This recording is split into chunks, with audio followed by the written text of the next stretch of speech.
सुप्रभात। मैं पलसानिया अफसीन जहरा मुल्ला Oscar Jafri English school की छात्रा कक्षा 9 में पढ़ती हूँ।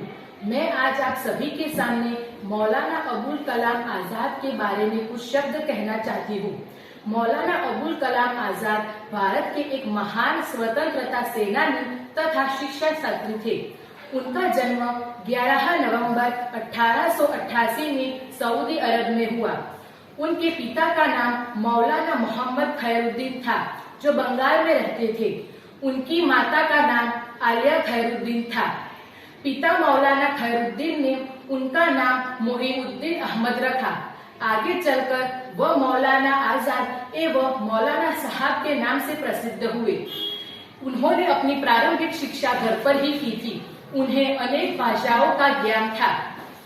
मौलाना अबुल कलाम आजाद भारतीय राष्ट्रीय कांग्रेस में भी जुड़े। उन्होंने गांधी जी के साथ मिलकर असहयोग आंदोलन में भी हिस्सा लिया। स्वतंत्रता भारत के सबसे पहले शिक्षा मंत्री बने थे।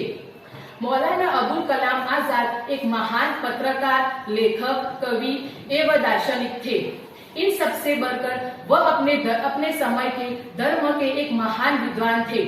उन्होंने 1912 में अल हिलाल नामक उर्दू अखबार की स्थापना की थी।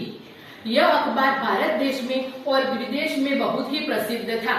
भारत के पहले शिक्षा मंत्री बनते ही उन्होंने निःशुल्क शिक्षा, भारतीय शिक्षा पद्धति एवं उच्च शिक्षा की संस्थाओं की स्थापना का कार्य किया। 22 फरवरी 1998 को मौलाना साहब का निधन हुआ। वर्ष 1992 में मरणोपरांत मौलाना अबुल कलाम आजाद सर्वोच्च सम्मान भारत रत्न से सम्मानित किया गया। वह एक इंसान के रूप में मौलाना महान थे। उन्होंने हमेशा सादगी का जीवन पसंद किया।